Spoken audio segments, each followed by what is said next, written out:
Laced Up Nation, what's really good? Doe! Wesley, what's up? Wesley, what's up? Hey, what's up? We got the top 5 power forwards as picked by ours truly, Jon Dale. What's up, John? How you doing? Doing good. Thanks for having me on again.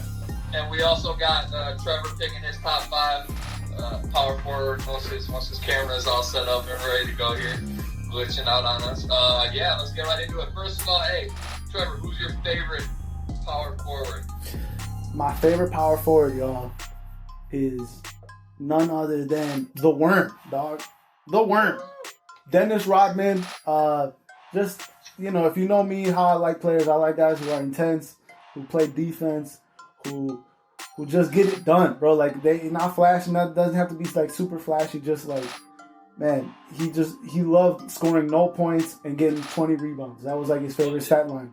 That was his favorite stat line, and that to me is like, just, oh man, I just like. It's like one of the great NBA stories, just how proud he was of the night where he scored 0 points and had 20 rebounds. So yeah, shout out Dennis Rodman, that's my boy. Jon Dale, who you got? One, I just gotta say shout out Dennis Rodman. I read Dennis Rodman's book when I was in like middle school. Thought it was dope. Bad as I want to be. I thought that shit was so awesome. He come out with the green hair. I was like, yeah, this dude's sweet. I remember hearing a story that he was like, yeah, I did, like, me and Michael just never talked. Ever. Like, we talked on the court, but like, I was his teammate for however many years, like outside of like practice and games. I didn't talk to him one time.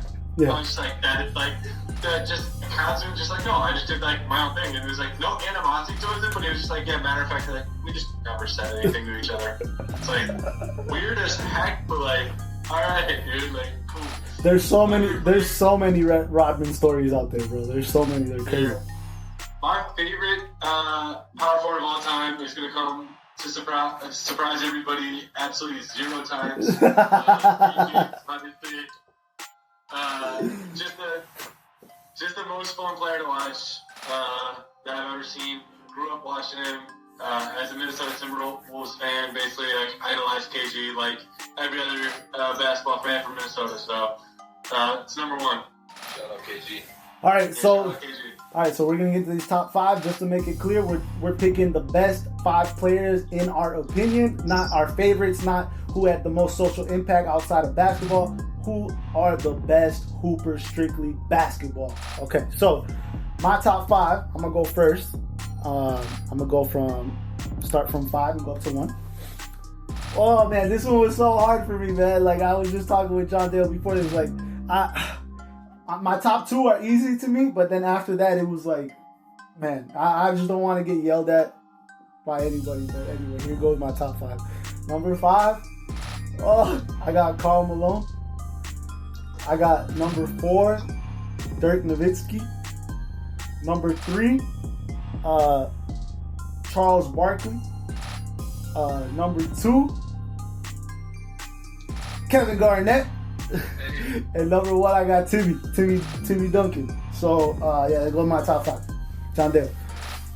It's crazy because we thought they're gonna have like both of us struggle with this one. I told him this is my hardest one, and that like anyone between 3 and like 6 or 7, like if they got switched around, like I like went back and forth on them.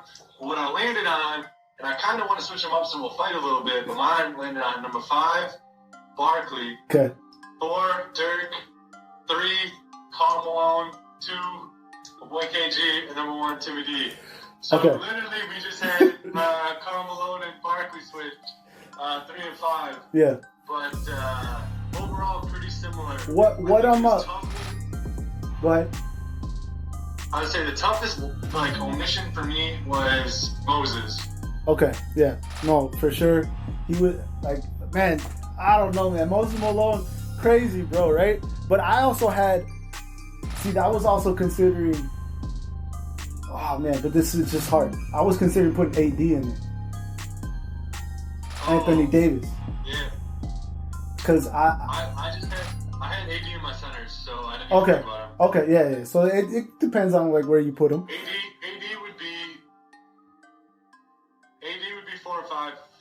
on my list. Yeah. Okay. Canadian power forwards. Okay. Two. But yeah, I just had him at center. I didn't even consider him. Okay. So, man, Moses, bro. Like, I don't even know, like, what to say, really, because, like, I feel like he's just as good as all these other guys.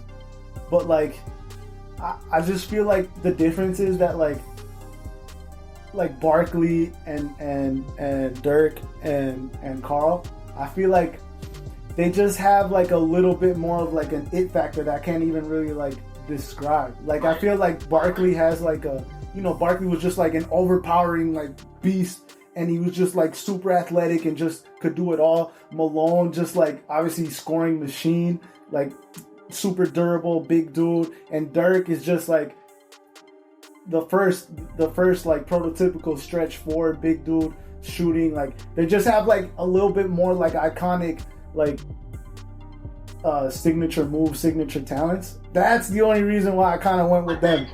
Honestly, I went the same way with you, where it was, like, so all of them have an MVP, right? Like, yeah. Moses, Barkley, Nowitzki, Malone, Garnett, Timmy. They all have MVP. So, like, you can't really say, like, any of them were lacking, because, like, they weren't, right? Like, all of them are on that level. I just went, I put Malone over, I thought Timmy and KG are, like, 1-2. Yeah. I didn't think that was that tough. I think that early on in their career, they were battling for who was better. And I think that at his peak, KG was a better player, but that peak was only, like, a year or two. And then Tim's peak was, like, 8 years of, like, him being the best or the second best power forward in the league. And I'm like, that overpowers it. Plus, he got all the rings. Like, he just won, right? Like, the debate's over. KG, but I still think KG's, like, locked in at 2. The reason that I had Carl 3 was he got 2 MVPs. And both of them were when MJ was playing. Like, yeah, he's got all the other. That second one, Michael should have won. Everybody knows that. Yeah, Michael should have won fucking both. Exactly. Okay. I'm saying the fact that he got enough MVP votes twice to be like he's rivaling Michael. Yeah. And all of his career, like, scoring up, he's played so much that, like, the longevity was also there that you can't really say the peak wasn't there. Yeah. It's like, I just gave it to him out of respect for that. Like, he gets a lot of shit for not winning a title. Yeah. But also, like, do you want to know why those Jazz were, like, iconically getting beaten by Jordan? It's because they were in the finals all those years. Like, it's not the same as Barkley. Yeah. Like, Barkley doesn't have a title, but Barkley, like, only made it once. Like, the Jazz made it, what, 3 times? 2. Twice, but they were, like, in that every year. Like, Barkley wasn't like the Suns are top notch every year, and, like, part of that is, like, him and Stockton are a tandem, and Barkley was, like, just him and switch teams. But I just give Malone I guess Malone made it 3 times because the Lakers once when he yeah. So, but I just gave him, like, the longevity was there. He was, like, consistently dominant.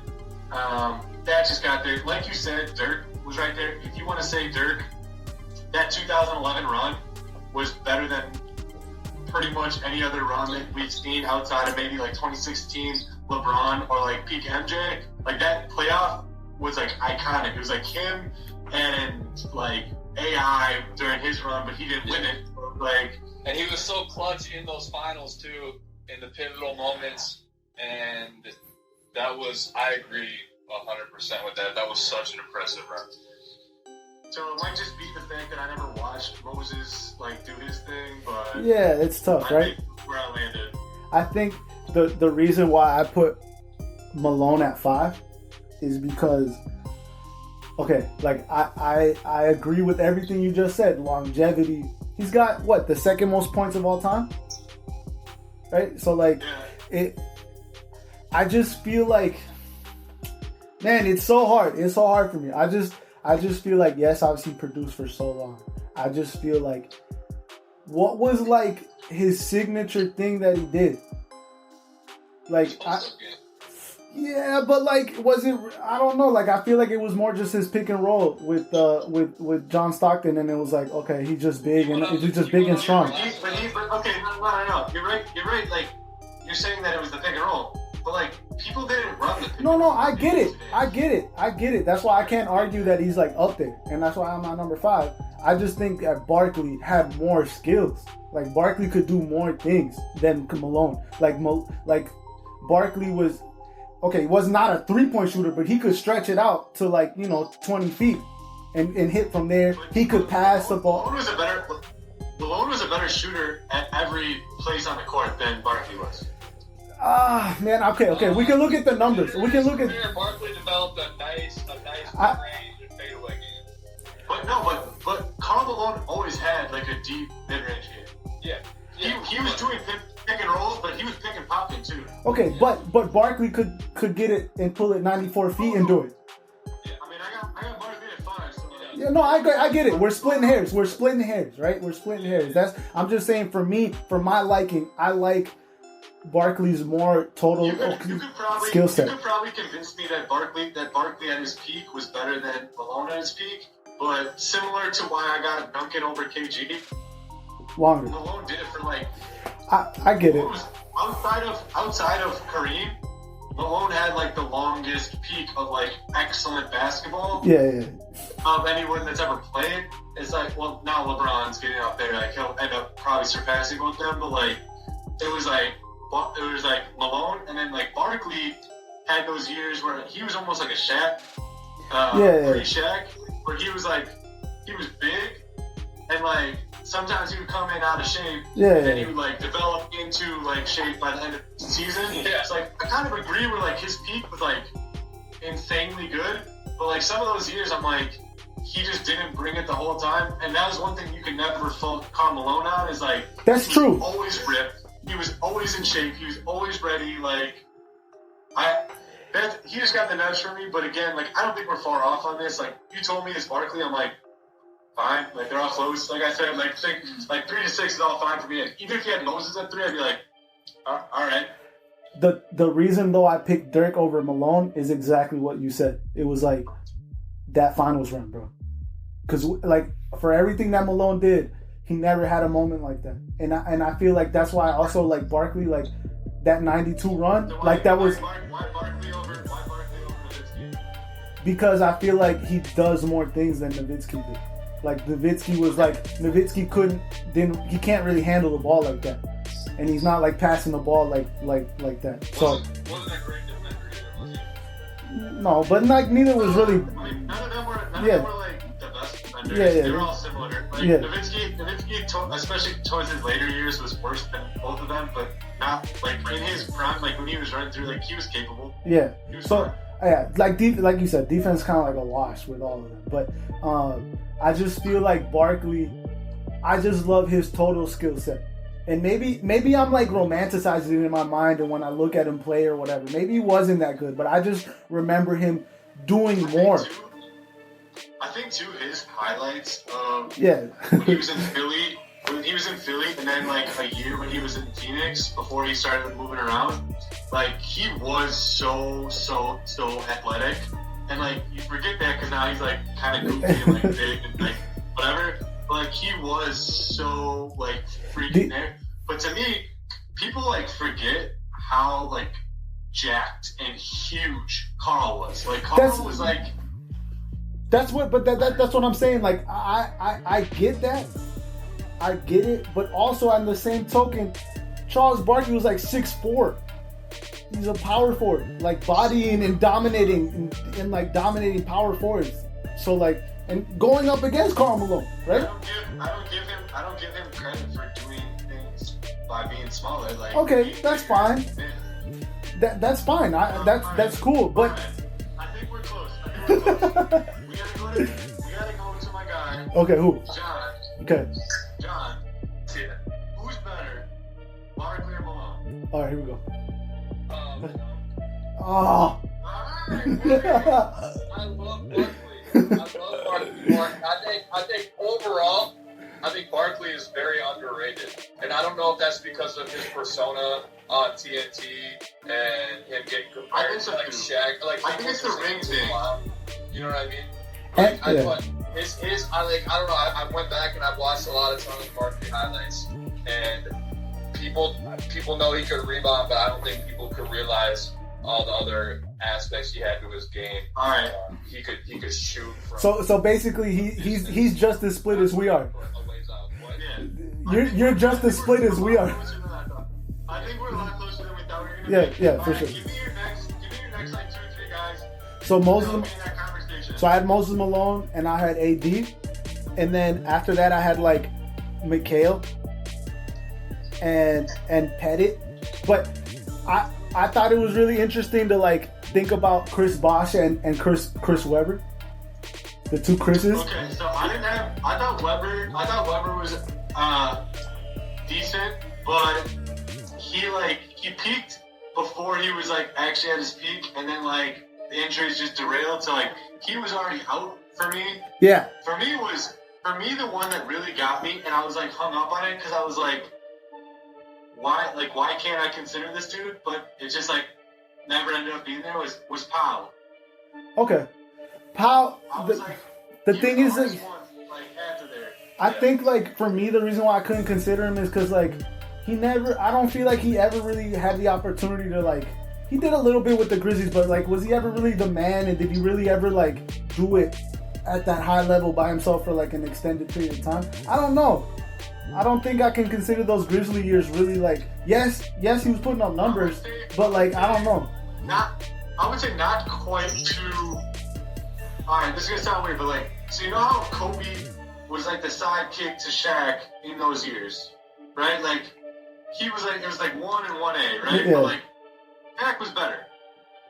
That was like, to a lesser extent, what I felt Powell was like. Yeah. And I feel like he doesn't get credit as being, like, in those years, in 2008 to 2012, he was a top 1 or 2 power forward. It was like the end of KG's run, Amari, and then Powell. Yeah. So like, no, I feel like he's up there. I just can't put him with these other guys here. You know what I mean? All these other dudes have MVPs. So Well, yeah. So that's the number one thing. But like Powell, you bring up good player. He's super underrated. That second championship against the Celtics, he was actually the best player of that series, of the final series. Yeah. Like Powell was the best player of the series. Yeah, absolutely. I agree. All right, Wesley, who you bringing up, bro? Who did we forget? Y'all forgot. Who was I gonna say? I can't really remember. Okay. I just want to. Nobody. Huh? We don't forget nobody. Yeah. I want to just give an extra shout out to Dennis Rodman. Okay. Because this dude has just been one of the more entertaining figures in the game. I think questionable choices later in life. Early in life too. Early in life too. But, I just wish Dennis Rodman was more. I'm a teacher, so I'm around kids all the time, and I just wish kids like respected that more. And that style, like Rich. I have him here in my top 10, and it's because he won Defense Player of the Year twice. Yeah. No, he's not. I only went to 9. I only went to 9. Yeah. And I think he might be in that group of like fighting for 10. But Okay. Yeah. I didn't go all the way to. I just had 9 that I was doing. I did a random group of. Yeah. Ones that I thought would be. Yeah. No. Yeah, but if you're including AG, he wouldn't be in my 10. Okay. He'd be like 11 range, but. I think AD will climb the ranks as the years go on, potentially, on this list. Also, my other honorable mention is Kevin from The Office. As John pointed out, he hit like 15 shots in a row. Like, And nobody wanted him. And no one wanted him. He was overweight. Alright. Cool, that's the power forward top 5. You got one. I just gotta say, I can't wait for centers, because this one's definitely gonna be the most contentious of the group. Bro, this is honestly, I'm gonna tell you right now, this was like my weakest one, bro. Like I'm so unconfident with what I picked. I'm very confident with mine, but I know that the majority of people that hear it are gonna be like, "You're fucking insane." So it's gonna be good. Oh man. Okay. Cool. Cool. All right then. That's power forwards. Thank y'all for tuning in. We're gonna round this up with the last episode of this series, which will be coming out shortly. Keep an eye out for it. We're going to do the top 5 centers of all time according to Trevor Aurelio and Jon Dale. We'll get at you guys very, very soon. I want to give a shout out to Pete. Shout out Pete. Shout out Pete. Shout out Laced Up Nation. Shout out everybody who loves us. Gang, gang, gang. Be easy.